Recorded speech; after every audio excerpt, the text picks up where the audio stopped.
Joe Biden overtakes Donald Trump on judicial appointments. What's new? The Senate confirmed that the 235th federal judge nominated by President Joe Biden on Friday, taking his number of judicial appointments above Donald Trump's. The appointment means Biden would have secured one Supreme Court justice, 45 appeals court judges, 187 district court judges, and 2 judges on the U.S. Court of International Trade during his time in office.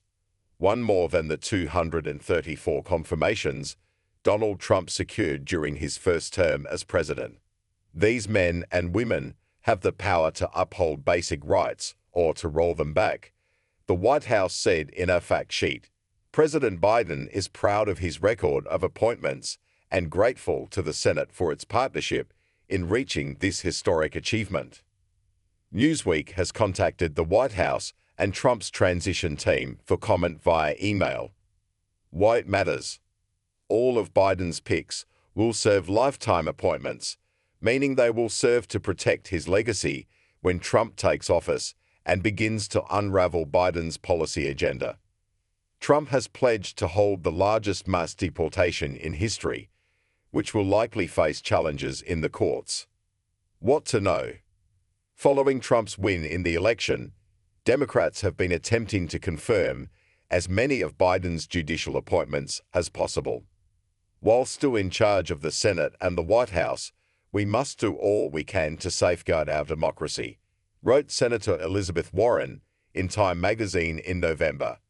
Senate Majority Leader Chuck Schumer must use every minute of the end-of-year legislative session to confirm federal judges and key regulators, none of whom can be removed by the next president.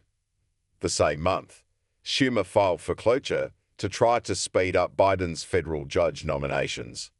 "We're going to get as many done as we can," Schumer said at the time, according to the New York Times. The Democrats' 235 confirmations will mean fewer judicial vacancies for Trump to fill when he takes office. This is in contrast to the start of Trump's first term, when he inherited more than 100 vacancies.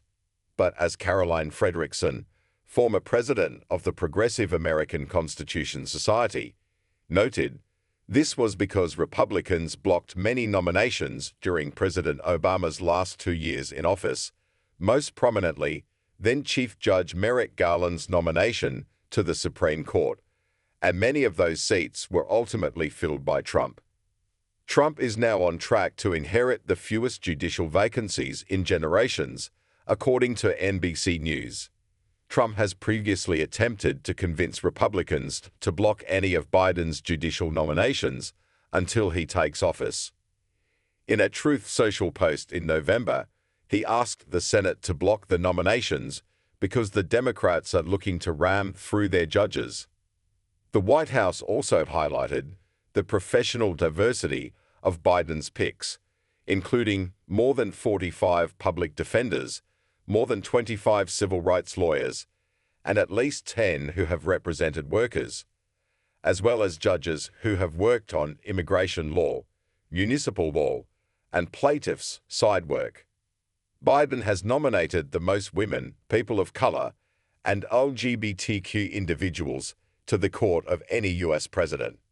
Biden nominated the first black woman to the Supreme Court, Ketanji Brown Jackson, as well as 63 black federal judges, and a record number of women, black, Latino, AANHPI, Native American, Muslim American, and LGBTQ judges.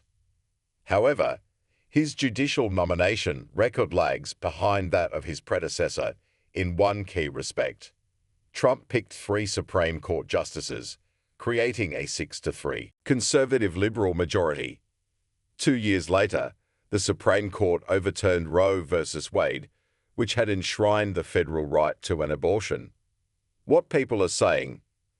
Senate Majority Leader Chuck Schumer said, "The majority has now confirmed more judges under President Biden than any majority has confirmed in decades. This is historic. We have confirmed more judges than under the Trump administration, More judges than any administration in this century. More judges than any administration going back decades.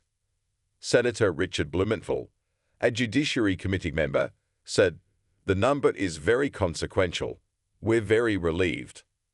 But he added, "I'm not ready to uncork the champagne just because we've done some really good work over the last 4 years.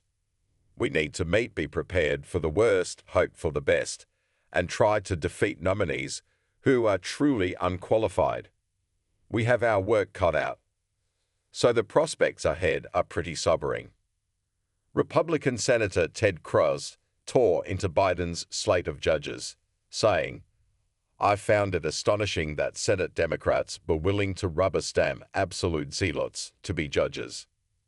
Senator Chuck Grassley, the incoming chair of the Judiciary Committee, said Republicans will ensure Trump ends his second term with a combined total of more judges than Biden had. They're going to brag about having 235 instead of Trump's 234. Grassley told NBC News. On January 20 of 2029, Trump's going to brag about having 240. However, GOP Senator John Cornyn doubted this would be possible, owing to the few vacancies Trump will inherit. "That'd be pretty impressive to beat," Cornyn told NBC News. "Republicans don't need to be in any numerical competition with Biden's term. They just need to be diligent about filling those, because those are obviously lifetime appointments," he said. What happens next? Friday's confirmation will likely be Biden's last appointment to the courts before he leaves office. Democrats in the Senate will now have to work to defeat Trump's nominees to the courts when he takes office at the end of January. However, the Republican will control the Senate when the new term begins, so this is likely to be difficult for the Democrats.